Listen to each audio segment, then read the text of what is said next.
ನಮಸ್ಕಾರ ವೀಕ್ಷಕರೇ, ಅಶ್ವಜ್ಯೋತಿಷ್ಯ ವಿಶೇಷ ಕಾರ್ಯಕ್ರಮಕ್ಕೆ ನಿಮಗೆಲ್ಲ ಪ್ರೀತಿಯ ಸ್ವಾಗತ. ನಾನು ಪಲ್ಲವಿ ಭಟ್. ವೀಕ್ಷಕರೇ, ಇವತ್ತಿನ ಕಾರ್ಯಕ್ರಮದಲ್ಲಿ ಎಂದಿನಂತೆ ಪಂಚಾಂಗ ಭವಿಷ್ಯ, ರಾಶಿ ಭವಿಷ್ಯಗಳ ಫಲಾಫಲ ಹಾಗೆ ಧಾರ್ಮಿಕ ಚಿಂತನೆಗಳಿಗೆ ಸಂಬಂಧಪಟ್ಟಂತೆ ಮನೆ ದೇವರನ್ನ ಆರಾಧನೆ ಮಾಡೋದು, ಯಾವ ರೀತಿಯಾಗಿ ಆರಾಧನೆಯನ್ನು ಮಾಡಬೇಕು ಅಥವಾ ಆರಾಧನೆಯನ್ನು ಮಾಡೋದನ್ನು ಬಿಟ್ಟರೆ ನಾವು ಯಾವೆಲ್ಲ ಕಷ್ಟಗಳಿಗೆ ಎದುರಾಗ್ತೀವಿ, ಈ ಒಂದು ವಿಚಾರಕ್ಕೆ ಸಂಬಂಧಪಟ್ಟಂತೆ ಸಾಕಷ್ಟು ಮಾಹಿತಿಯನ್ನು ತಿಳಿಸಿಕೊಡೋದಕ್ಕೆ ಇವತ್ತು ಕಾರ್ಯಕ್ರಮದಲ್ಲಿದ್ದಾರೆ ಧಾರ್ಮಿಕ ಚಿಂತಕರಾದ ಶ್ರೀ ವೆಂಕಟರಮಣ ಭಟ್. ಬನ್ನಿ ಅವನ ಕಾರ್ಯಕ್ರಮಕ್ಕೆ ಸ್ವಾಗತ ಮಾಡೋಣ. ಗುರುಗಳೇ, ಕಾರ್ಯಕ್ರಮಕ್ಕೆ ಸ್ವಾಗತ. ನಮಸ್ಕಾರ. ಗುರುಗಳೇ, ಎಂದಿನಂತೆ ತಾವು ಪಂಚಾಂಗದ ವಿಶೇಷತೆಯನ್ನು ಇವತ್ತಿನ ಕಾರ್ಯಕ್ರಮದಲ್ಲಿ ತಿಳಿಸ್ಕೊಡಿ. ಓಂ ಗುರುಬ್ರಹ್ಮ ಗುರುರ್ವಿಷ್ಣು ಗುರುರ್ದೇವೋ ಮಹೇಶ್ವರ ಗುರು ಸಾಕ್ಷಾತ್ ಪರಂ ಬ್ರಹ್ಮ ತಸ್ಮೈ ಶ್ರೀ ಗುರವೇ ನಮಃ. ಏಕ ಏವ ಪರಬ್ರಹ್ಮ ಪರಮಾತ್ಮ ದಿಗಂಬರಃ ಸ್ವಯಮೇವ ಗುರು ಸಾಕ್ಷಾತ್ ಶುಭ್ರಾಯಃ ಪಾತು ನಃ ಸದಾ. ನಮಃ ಶಾಂತಾಯ ದಿವ್ಯಾಯ ಸತ್ಯಧರ್ಮಸ್ವರೂಪಿಣೆ ಸ್ವಾನಂದಾಮೃತತೃಪ್ತಾಯ ಶ್ರೀಧರಾಯ ನಮೋ ನಮಃ. ಶ್ರೀಮದ್ ಗಂಗಾಧರೇಂದ್ರ ಸರಸ್ವತಿ ಮಹಾಸ್ವಾಮಿಗಳವರ ಪಾದಪದ್ಮಗಳಿಗೆ ಶಿರಸಾಷ್ಟಾಂಗ ನಮಸ್ಕಾರಗಳನ್ನು ಅರ್ಪಿಸುತ್ತಾ, ಇವತ್ತು ಶ್ರೀ ಕ್ರೋಧಿನಾಮ ಸಂವತ್ಸರ ಉತ್ತರಾಯಣ ಗ್ರೀಷ್ಮ ಋತು ಜ್ಯೇಷ್ಠ ಮಾಸ ಶುಕ್ಲ ಪಕ್ಷ. ಇವತ್ತು ಪ್ರತಿಪತ್ ಅಂದರೆ ಪಾಡ್ಯ ತಿಥಿ, ಮೃಗಶಿರ ನಕ್ಷತ್ರ, ಶೂಲನಾಮ ಯೋಗ, ಭವ ಕರಣ. ಇದು ಇವತ್ತಿನ ಪಂಚಾಂಗ. ಸರಿ ಗುರುಗಳೇ, ಪಂಚಾಂಗ ಭವಿಷ್ಯವನ್ನು ತಾವು ತಿಳಿಸ್ಕೊಟ್ಟಿದ್ದೀರಾ. ವೀಕ್ಷಕರು ಬಹಳ ಕಾತುರದಿಂದ ಕಾಯ್ತಾ ಇರುವಂತಹ ರಾಶಿ ಫಲಾಫಲಗಳ ಬಗ್ಗೆ ಗುರುಗಳಿಗೆ ತಿಳಿಸ್ಕೊಡ್ತಾರೆ. ಹಾಗೆಯೇ ಗುರುಗಳೇ, ರಾಶಿ ಫಲಾಫಲಗಳಲ್ಲಿ ಒಟ್ಟು 12 ರಾಶಿಗಳಲ್ಲಿ ಮೊದಲನೆಯ ಮೇಷ, ವೃಷಭ, ಮಿಥುನ, ಕರ್ಕಾಟಕ, ಸಿಂಹ, ಕನ್ಯಾ, ಈ ರಾಶಿಗಳ ಫಲಾಫಲ ಯಾವ ರೀತಿಯಾಗಿದೆ ಅನ್ನೋದನ್ನು ತಿಳಿಸ್ಕೊಡಿ. ಇವತ್ತು ಶುಕ್ರವಾರ, ಶುಕ್ರನಿಗೆ ಸಂಬಂಧಪಟ್ಟಂತೆ ಇವತ್ತು ಓಂ ಪ್ರವಶುಕ್ರಾಯ ಭಾನವೇ ಭರಧ್ವಂ ಹವ್ಯಂ ಮತಿಂಚಾಗ್ನಜೇ ಸುಪೂತಂ ಯೋ ದೈವ್ಯಾನಿ ಮಾನುಷಾ ಜನೋ ಗುಂಷಿ ಅಂತರ್ವಿಶ್ವಾನಿ ವಿದ್ಮನಾ ಜಿಗಾತಿ. ಓಂ ಇಂದ್ರಾಣಿ ಮಾಸು ನಾರಿಷು ಸುಪತ್ನಿ ಮಹಮಶ್ರವಂ ನಹ್ಯಸ್ಯಾ ಅಪರಂಚನ ಜರಸಾ ಮರತೆ ಪತಿಃ. ಓಂ ಇಂದ್ರಂ ವೋ ವಿಶ್ವತಸ್ಪರಿಹವಾಮಹೇ ಜನೇಭ್ಯಃ ಅಸ್ಮಾಕಮಸ್ತು ಕೇವಲಃ. ಹಿಮಕುಂದಮೃಣಾಲಾಭಂ ದೈತ್ಯಾನಾಂ ಪರಮಂ ಗುರುಂ ಸರ್ವಶಾಸ್ತ್ರಪ್ರವಕ್ತಾರಂ ಭಾರ್ಗವಂ ಪ್ರಣಮಾಮ್ಯಹಂ. ಇವತ್ತಿನ ದಿವಸ ಈ ಶ್ಲೋಕವನ್ನು ಹೇಳುವುದರಿಂದ, ಈ ಮಂತ್ರವನ್ನು ಕೇಳುವುದರಿಂದ ನಮಗೆ ಇವತ್ತಿನ ದಿವಸ ಇರತಕ್ಕಂಥ ಯಾವುದೇ ಕಷ್ಟ ಇದ್ದರೂ ಕೂಡ ಪರಿಹಾರ ಆಗುವಂಥದ್ದು. ಇನ್ನು ಮೇಷರಾಶಿ, ಮೇಷರಾಶಿಯಲ್ಲಿ ಇರುವವರಿಗೆ ತಂದೆಯ ಆರೋಗ್ಯದಲ್ಲಿ ಸ್ವಲ್ಪ ವ್ಯತ್ಯಾಸ ಆಗುವಂಥ ಸಾಧ್ಯತೆ ಇದೆ. ಆದಷ್ಟು ಯಾವುದಾದರೂ ನಾವು ಕುಡಿದು ಅಥವಾ ತಿಂದು ಮಾಡುವಾಗ ಬಿಸಿ ನೀರನ್ನೇ ಕುಡಿಯುವಂಥದ್ದು, ಅಥವಾ ಮನೆಯಲ್ಲಿ ನಾವು ಊಟವನ್ನು ಮಾಡುವಾಗ ಅಥವಾ ತಿಂಡಿಯನ್ನು ತಿನ್ನುವಾಗ ಮನೆಯಲ್ಲಿ ಮಾಡಿದಂಥ ಬಿಸಿ ಬಿಸಿಯಾದ ಆಹಾರವನ್ನೇ ಕೂಡ ಸ್ವೀಕಾರ ಮಾಡುವಂಥದ್ದು ತುಂಬ ಉತ್ತಮ. ಪ್ರಯಾಣದಲ್ಲಿ ತೊಂದರೆ ಆಗುವಂಥ ಸಾಧ್ಯತೆ ಇದೆ. ದೂರ ಪ್ರಯಾಣದಲ್ಲಿ ಸ್ವಲ್ಪ ತೊಂದರೆ ಆಗುವಂಥ ಸಾಧ್ಯತೆ ಇದೆ. ಯಾರಾದರೂ ವಿಮಾನಯಾನ ಅಥವಾ ಬೇರೆ ಮತ್ತು ದೂರ ಹೋಗುವಂಥದ್ದು ಇದ್ದರೆ ಸ್ವಲ್ಪ ತೊಂದರೆ ಆಗುವಂಥ ಸಾಧ್ಯತೆ. ಆದ್ದರಿಂದ ನೋಡಿಕೊಂಡು ಪ್ರಯಾಣಿಸುವಂಥದ್ದು ಉತ್ತಮ. ಸೊಸೆಯಿಂದ ತೊಂದರೆ ಆಗುವಂಥ, ತೊಂದರೆ ಅಂದರೆ ಯಾವುದೋ ಸೊಸೆ ಹೇಳುವಂಥ ಮಾತು ಅತ್ತೆ ಇರ್ಬೋದು ಅಥವಾ ಮಾವನಿಗೆ ಅದು ಸರಿಯಾಗಿ ಮಾತು ಹಿಡಿಸೋದಿಲ್ಲ. ಇದರಿಂದ ಏನೋ ಒಂದು ಮಾತು ಬರ್ತದೆ ಹೋಗ್ತದೆ. ಹಾಗಾಗಿ ಆ ಮಾತನ್ನು ಆಡುವಾಗ ನಾವು ಆಲೋಚಿಸಿ ಮಾತನ್ನು ಆಡುವಂಥದ್ದು ತುಂಬ ಉತ್ತಮ.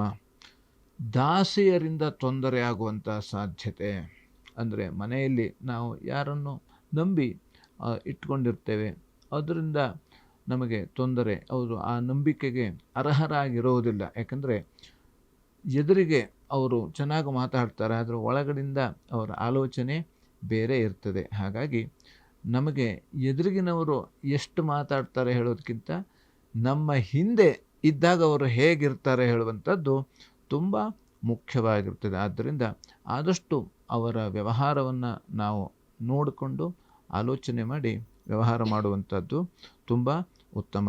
ಪರಿಹಾರಕ್ಕಾಗಿ ಧನ್ವಂತರಿ ಜಪವನ್ನು ಅಥವಾ ಸಾಧ್ಯವಾದಂಥವರು ಧನ್ವಂತರಿ ಹೋಮವನ್ನು ಕೂಡ ಮಾಡಿಸುವಂಥದ್ದು ಉತ್ತಮ ಆರೋಗ್ಯದ ದೃಷ್ಟಿಯಿಂದ.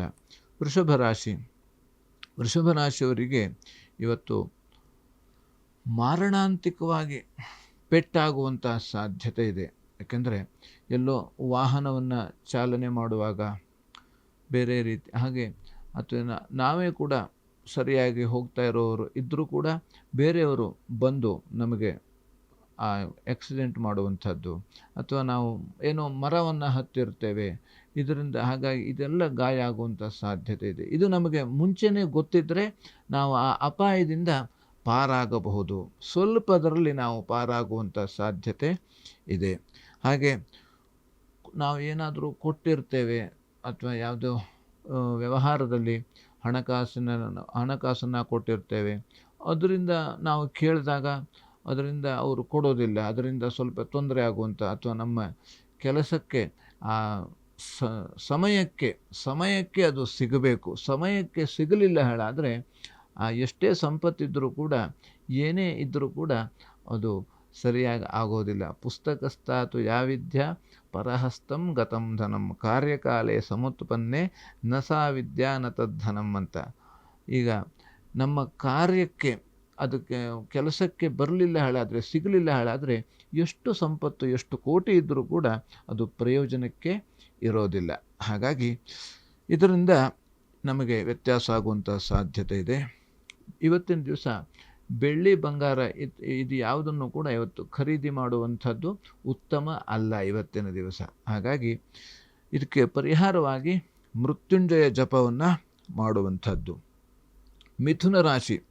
ಮಿಥುನ ರಾಶಿಯವರಿಗೆ ಮಾನಸಿಕವಾಗಿ ದುಃಖ ಆಗುವಂಥ ಸಾಧ್ಯತೆ ಇದೆ. ಮನಸ್ಸಿಗೆ ಯಾಕೆಂದರೆ ನಮಗೆ ಶರೀರಕ್ಕೆ ಆಗುವಂಥ ಗಾಯ ಅದು ಹೇಗಾದರೂ ಔಷಧದಿಂದ ಪರಿಹಾರ ಇದೆ. ಆದರೆ ಮನಸ್ಸಿಗೆ ಗಾಯವಾದರೆ ಅದು ಯಾವುದೇ ಔಷಧದಿಂದ ಪರಿಹಾರ ಆಗುವಂಥದ್ದು ಅಲ್ಲ. ಅದಕ್ಕೆ ಮಾನಸಿಕವಾಗಿ ಚಿಕಿತ್ಸೆ ನೀಡಬೇಕು. ಮಾನಸಿಕವಾಗಿ ಚಿಕಿತ್ಸೆ ಅಂದರೆ ಜಪಧ್ಯಾನದ ಮೂಲಕವಾಗಿ ಚಿಕಿತ್ಸೆ ಆಗಬೇಕು.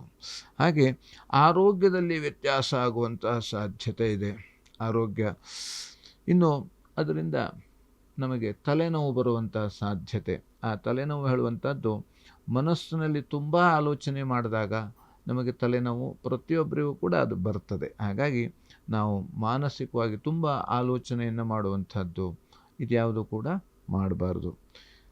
ಪರಿಹಾರವಾಗಿ ಇವತ್ತಿನ ದಿವಸ ಚಂದ್ರನಿಗೆ ಅರ್ಚನೆ ಮಾಡುವುದರಿಂದ, ಯಾಕೆಂದರೆ ಚಂದ್ರಮ ಮನಸ್ಸೋ ಜಾತಃ, ಚಂದ್ರನಿಂದ ನಮಗೆ ಮನಃಕಾರಕನಂತೆ ನಮ್ಮ ಯಾವ ರೀತಿ ಇವತ್ತಿನ ದಿವಸ ಮನಸ್ಸು ಹಿಂಗಿರಬೇಕು ಹೇಳುವಂಥದ್ದು ಈ ರೀತಿ ಮನಸ್ಸನ್ನು ಕೊಡತಕ್ಕಂಥವನು ಆ ಚಂದ್ರ. ಹಾಗಾಗಿ ಆ ಚಂದ್ರನಿಂದ ನಮ್ಮ ರಾಶಿಗೆ ಅಥವಾ ನಮ್ಮ ನಕ್ಷತ್ರಕ್ಕೆ ಅಥವಾ ನಮ್ಮ ದೇಹಕ್ಕೆ ಅದು ಪರಿಣಾಮ ಆಗುವಂಥದ್ದು ಇರ್ತದೆ. ಇನ್ನು ಕರ್ಕಾಟಕ ರಾಶಿಯಲ್ಲಿಯವರಿಗೆ ಇವತ್ತಿನ ದಿವಸ ಹೆಚ್ಚು ಖರ್ಚಾಗುವಂಥ ಸಾಧ್ಯತೆ ಇದೆ. ಮತ್ತು ಯಾಗ ಯಜ್ಞಗಳನ್ನು ಮಾಡುವಂಥ ಅವಕಾಶ ಅಥವಾ ಆ ಅವಕಾಶ ಇದೆ. ಅದು ಆಸಕ್ತರು ಈ ಯಾವುದೇ ರೀತಿ ಪೂಜಾ ಹೋಮವನ್ನು ಮಾಡಬಹುದು. ಇವತ್ತು ಕೃಷಿಯಲ್ಲಿ ಸ್ವಲ್ಪ ಖರ್ಚಾಗುವಂಥ ಸಾಧ್ಯತೆ ಇದೆ. ನಾವು ಏನಾದರೂ ಆ ಕೃಷಿ ಯಂತ್ರಗಳನ್ನು ನಾವು ಖರೀದಿ ಮಾಡಿರ್ತೇವೆ ಅಥವಾ ಖರೀದಿ ಮಾಡಿದಂಥ ಯಂತ್ರದಲ್ಲಿ ಏನೋ ಕೆಟ್ಟು ಹೋಗಿರ್ತದೆ, ಅದರಿಂದ ನಮಗೆ ಸ್ವಲ್ಪ ಖರ್ಚಾಗುವಂಥ ಸಾಧ್ಯತೆ ಇದೆ. ಇವತ್ತು ಕೋರ್ಟ್ ಮತ್ತು ಕಚೇರಿ ಇತ್ಯಾದಿಗಳಲ್ಲಿ ಇವತ್ತು ಸ್ವಲ್ಪ ಸೋಲು ಉಂಟಾಗುವಂಥ ಭಯದ ವಾತಾವರಣ ಇದೆ. ಹಾಗಾಗಿ ಯಾವುದೇ ವಾದ ವಿವಾದವನ್ನು ಮಾಡತಕ್ಕಂಥವರು ಇವತ್ತಿನ ದಿವಸ ಬಿಟ್ಟು ಮುಂದುವರಿಸುವಂಥದ್ದು ತುಂಬ ಉತ್ತಮ. ಪರಿಹಾರಕ್ಕಾಗಿ ಲಕ್ಷ್ಮೀ ಅಷ್ಟೋತ್ತರ ಇದನ್ನು ಹೇಳೋದ್ರಿಂದ ಪರಿಹಾರ. ಇನ್ನು ಸಿಂಹರಾಶಿಯಲ್ಲಿರುವವರಿಗೆ ವ್ಯಾಪಾರದಲ್ಲಿ ಸ್ವಲ್ಪ ಮಟ್ಟಿಗೆ ಲಾಭ ಇದೆ ಇವತ್ತು.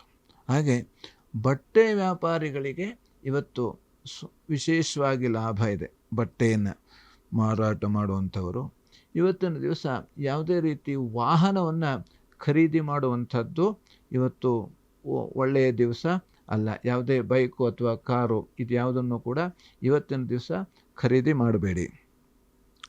ಇನ್ನು ಬಂಗಾರ, ಬೆಳ್ಳಿ ಬಂಗಾರ ಇದೆಲ್ಲ ಕೂಡ ಅಪಹರಣ ಆಗುವಂಥ ಸಾಧ್ಯತೆ. ನಾವು ಎಲ್ಲೋ ಈಗ ನೋಡಿರ್ತೇವೆ, ಎಲ್ಲೋ ದಾರಿ ಮೇಲೆ ಹೋಗ್ತಾ ಇರ್ತೇವೆ, ಹೇಗೆ ಯಾರೋ ಆಗಂತುಕರು ಬಂದು, ಅಥವಾ ನಮ್ಮ ಮನೆಯಲ್ಲೇ ನಾವು ಸರಿಯಾಗಿ ಲಾಕ್ ಮಾಡಿರೋದಿಲ್ಲ, ಅಥವಾ ನಾವೇ ಅಜಾಗರೂಕತೆಯಿಂದ ಎಲ್ಲೋ ಏನೇನೋ ಆಲೋಚನೆ ಮಾಡ್ತಾ ಎಲ್ಲೋ ಹೋಗಿರ್ತೇವೆ, ಅಲ್ಲಿ ನಮಗೆ ಗೊತ್ತಿಲ್ಲದೆ ಮಾತಾಡ್ತಾ ಬಿಟ್ಟು ಬಂದಿರ್ತೇವೆ. ಹಾಗಾಗಿ ಈ ರೀತಿಯಲ್ಲಿ ನಾವು ಮನಸ್ಸನ್ನು ಗಟ್ಟಿಯಾಗಿ ಆಲೋಚಿಸಿ ಇಟ್ಕೊಂಡು ಇರುವಂಥದ್ದು ತುಂಬ ಮುಖ್ಯ. ಪರಿಹಾರಕ್ಕಾಗಿ ಯಾ ದೇವಿ ಸರ್ವಭೂತೇಷು ಲಕ್ಷ್ಮೀರೂಪೇಣ ಸಂಸ್ಥಿತ ನಮಸ್ತಸ್ಯೈ ನಮಸ್ತಸ್ಯೈ ನಮಸ್ತಸ್ಯೈ ನಮೋ ನಮಃ ಈ ಶ್ಲೋಕವನ್ನು ಹೇಳುವುದರಿಂದ ಇವತ್ತು ಅನುಕೂಲ ಇದೆ. ಇನ್ನು ಕನ್ಯಾ ರಾಶಿಯಲ್ಲಿರೋರಿಗೆ ಸ್ಥಾನಚ್ಯುತಿ ಆಗುವಂಥ ಸಾಧ್ಯತೆ ಇದೆ. ಸ್ಥಾನದಲ್ಲಿ ಯಾವುದೇ ವೃತ್ತಿಯಲ್ಲಿ ಸ್ವಲ್ಪ ಏರುಪೇರಾಗುವಂಥ ಸಾಧ್ಯತೆ ಇದೆ.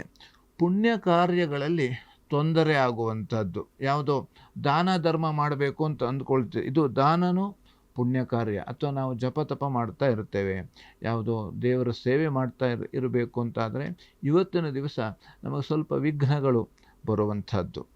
ಹಾಗೆ ದೂರ ಪ್ರಯಾಣದಲ್ಲಿ ಅಥವಾ ವಿಮಾನಯಾನ ಈ ರೀತಿ ದೂರ ಪ್ರಯಾಣದಲ್ಲಿ ತೊಂದರೆ ಆಗುವಂಥ ಸಾಧ್ಯತೆ ಇದೆ. ಆದ್ದರಿಂದ ಇವತ್ತಿನ ದಿವಸ ದೂರ ಪ್ರಯಾಣ ಮಾಡುವಂಥವರು ಸ್ವಲ್ಪ ಆಲೋಚಿಸಿ ಪ್ರಯಾಣ ಮಾಡುವಂಥದ್ದು ತುಂಬ ಉತ್ತಮ. ಪರಿಹಾರಕ್ಕಾಗಿ ಇವತ್ತಿನ ದಿವಸ ಗೋಸೇವೆ, ಹಸುವಿನ ಸೇವೆಯನ್ನು ಮಾಡುವಂಥದ್ದು. ಯಾಕೆಂದರೆ ಗೋಮಾತೆಯಲ್ಲಿ 33 ಕೋಟಿ ದೇವತೆಗಳು ಕೂಡ ಇರ್ತಾರಂತೆ. ಹಾಗಾಗಿ ಗೋಸೇವೆ ಮಾಡೋದರಿಂದ ನಮಗೆ ಎಲ್ಲ ರೀತಿಯಲ್ಲಿ ಯಾವುದೇ ದೋಷ ಇದ್ದರೂ ಕೂಡ, ಯಾವುದೇ ಪಾಪ ಇದ್ದರೂ ಕೂಡ ಪರಿಹಾರ ಆಗ್ತದೆ. ಹಾಗೆ ಅದು ಏನು ತಿಂತದೆ, ಬಾಳೆಹಣ್ಣು ತಿಂದರೆ ಬಾಳೆಹಣ್ಣು ಕೊಡಬಹುದು, ಅಥವಾ ಅನ್ನ ತಿಂದರೆ ಸ್ವಲ್ಪ ಅನ್ನ ಜಾಸ್ತಿ ಕೊಡಬಾರದು, ಸ್ವಲ್ಪ ಅನ್ನ ಕೊಡಬೇಕು. ಹುಲ್ಲು ಹಿಂಡಿ ಅದು ಏನು ತಿಂತದೆಯೋ, ಅಥವಾ ಜೋಳ ಇದನ್ನೆಲ್ಲ, ಅಥವಾ ಯಾವುದೇ ಧಾನ್ಯಗಳನ್ನು ಯಾವುದು ತಿಂತದೆ ಅದನ್ನು ಅದಕ್ಕೆ ಕೊಡೋದರಿಂದ ಎಲ್ಲ ರೀತಿಯಲ್ಲೂ ಕೂಡ ಉತ್ತಮ ಅನುಕೂಲ ಇದೆ. ಸರಿ ಗುರುಗಳೇ, ಬಹಳ ವಿಶೇಷವಾಗಿ ಮೊದಲನೆಯ 6 ರಾಶಿಗಳ ಫಲಾಫಲ ಯಾವ ರೀತಿಯಾಗಿದೆ ಅನ್ನೋದನ್ನು ತಾವು ತಿಳಿಸ್ಕೊಟ್ಟಿದ್ದೀರಾ. ಹಾಗೆಯೇ ಪಂಚಾಂಗದ ವಿಶೇಷತೆಯನ್ನು ಕೂಡ ತಾವು ತಿಳಿಸ್ಕೊಟ್ಟಿದ್ದೀರಿ. ಇದೀಗ ಒಂದು ಬ್ರೇಕನ್ನು ತೆಗೆದುಕೊಳ್ಳುವಂತಹ ಸಮಯ ಆಗಿದೆ. ವೀಕ್ಷಕರೇ, ಗುರುಗಳನ್ನು ತಾವೇನಾದರೂ ನೇರ ಭೇಟಿ ಆಗಬೇಕು ಅಂತ ಆಸಕ್ತಿ ಇರುವಂಥವರು ಟಿವಿ ಸ್ಕ್ರೀನ್ ಮೇಲೆ ಬರ್ತಾ ಇರುವ ನಂಬರ್ಗೆ ಕರೆ ಮಾಡಿ. ಮಲ್ಲೇಶ್ವರಂನ 5ನೇ ಕ್ರಾಸ್ 5ನೇ ಮೇನ್ನಲ್ಲಿರುವಂತಹ ಜಂಬೂ ಗಣಪತಿ ದೇವಸ್ಥಾನದಲ್ಲಿ ಗುರುಗಳನ್ನು ತಾವು ನೇರ ಭೇಟಿಯಾಗಬಹುದು. ಹಾಗೆಯೇ ನಿಮ್ಮ ಜಾತಕದಲ್ಲಿ ಇರುವಂತಹ ದೋಷಗಳಿಗೆ ಉತ್ತಮ ಪರಿಹಾರವನ್ನು ಕಂಡುಕೊಳ್ಬೋದು ಅಂತ ಹೇಳ್ತಾ, ಇದೀಗ ಅಶ್ವಜ್ಯೋತಿಷ್ಯ ಕಾರ್ಯಕ್ರಮದಲ್ಲಿ ಪುಟ್ಟದೊಂದು ವಿರಾಮ.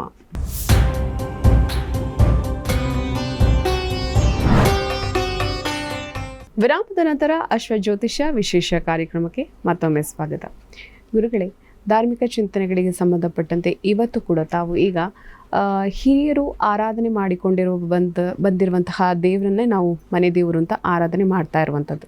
ಹಾಗಾಗಿ ಮನೆ ದೇವರನ್ನ ಮರೆತರೆ ಅಥವಾ ಆರಾಧಿಸುವುದನ್ನು ಬಿಟ್ಟರೆ ಯಾವೆಲ್ಲ ಸಮಸ್ಯೆಗಳಿಗೆ ನಾವು ಒಳಗಾಗ್ತೀವಿ, ಹೇಗೆ ಅದನ್ನು ಪರಿಹಾರವನ್ನು ಮಾಡ್ಕೋಬೇಕು ಅಂತ? ಮನೆ ದೇವರು, ಯಾಕಂದರೆ ಪ್ರತಿಯೊಬ್ಬರಿಗೂ ಕೂಡ ಕುಲದೇವರು, ಮನೆ ದೇವರು ಹೇಳುವಂಥದ್ದು ಪ್ರತಿಯೊಬ್ಬರಿಗೂ ಕೂಡ ಇರ್ತದೆ. ಹಾಗಾಗಿ ನಾವು ಹೇಗೆ ಮಾತೃದೇವೋ ಭವ, ಪಿತೃದೇವೋ ಭವ, ಆಚಾರ್ಯ ದೇವೋ ಭವ, ಅತಿಥಿ ದೇವೋ ಭವ, ಇದು ಯಾವ ರೀತಿ ನಾವು ಹೇಳ್ತೇವೆ, ತಂದೆ ತಾಯಿ ನಮಗೆ ದೇವರು.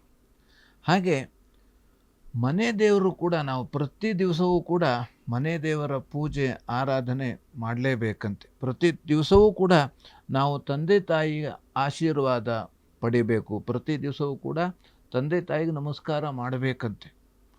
ಹಾಗಾಗಿ ಅದೇ ರೀತಿಯಲ್ಲಿ ಪ್ರತಿ ದಿವಸವೂ ಕೂಡ ನಾವು ದೇವರ ಪೂಜೆಯನ್ನು, ಮನೆ ದೇವರ ಸ್ಮರಣೆಯನ್ನು, ಪೂಜೆಯನ್ನು ಮಾಡಲೇಬೇಕಂತೆ. ಯಾಕಂದರೆ ಈಗ ನಮಗೆ ತಿರುಪತಿ ವೆಂಕಟರಮಣ ನಮಗೆ ಕುಲದೇವರು, ಮನೆ ದೇವರು ಆದರೆ ಪ್ರತಿ ದಿವಸವೂ ಅವನು ಸ್ಮರಣೆ ಆದರೂ ಮಾಡಬೇಕಂತೆ. ಯಾಕಂದರೆ ನಾವು ಪ್ರತಿ ದಿವಸವೂ ತಿರುಪತಿಗೆ ಹೋಗಲಿಕ್ಕೆ ಆಗಲಿಲ್ಲ ಹೇಳಾದರೆ ನಾವು ಇಲ್ಲಿ ಕುಳಿತುಕೊಂಡೇ ಅವನ ಸ್ಮರಣೆ ಮಾಡುವುದರಿಂದ, ಅಥವಾ ಅವನ ಪೋಟಕ್ಕೆ ಹೂ ಹಾಕೋದರಿಂದ, ಅವನಿಗೆ ನಮಸ್ಕಾರ ಮಾಡುವುದರಿಂದ ಅದು ಅಲ್ಲೇ ಸೇರ್ತದೆ, ಅವನಿಗೆ ಸೇರ್ತದೆ. ಹಾಗಾಗಿ ಈ ಮನೆ ದೇವರ ಆರಾಧನೆ, ದೇವರ ಪೂಜೆ ಹೇಳುವಂಥದ್ದು ಪ್ರತಿಯೊಬ್ಬರೂ ಕೂಡ ಮಾಡಲೇಬೇಕು. ಒಂದನೇದಾಗಿ ನಾವು ಆ ಪೂಜೆಯನ್ನು ಮಾಡಲಿಲ್ಲ ಹೇಳಾದರೆ ನಮಗೆ ಮಾನಸಿಕವಾಗಿ ನೆಮ್ಮದಿಯಿಂದ ಇರಲಿಕ್ಕೆ ಆಗೋದಿಲ್ಲ. ಆ ಮಾನಸಿಕ ನೆಮ್ಮದಿ ಸಿಗಬೇಕು ಹೇಳಾದರೆ ನಾವು ದೇವರ ಪೂಜೆ ಮಾಡಲೇಬೇಕು.